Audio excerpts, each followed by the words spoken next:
বাংলাদেশের পেস আক্রমণ অস্ট্রেলিয়ার ব্যাটসম্যানদের জন্য বড় কোনো চ্যালেঞ্জ হবে না বলে মনে করছেন অস্ট্রেলিয়ার অধিনায়ক মিচেল মার্শ।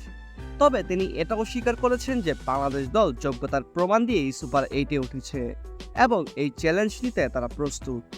মুস্তাফিজুর রহমান, তাসকিন আহমেদ এবং তানজিম হাসানের সমন্বয়ে গঠিত বাংলাদেশের পেস আক্রমণ টি-20 বিশ্বকাপে দারুণ পারফর্ম করেছে।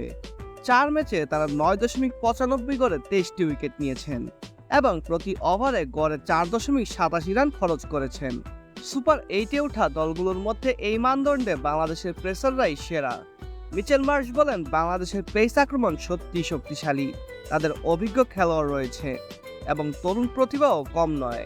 তাদের ভালো একটি দল আছে। সুপার এইটে ওঠার কারণও তাই স্পষ্ট। আমরা অবশ্যই এই চ্যালেঞ্জটি নিতে প্রস্তুত আছি।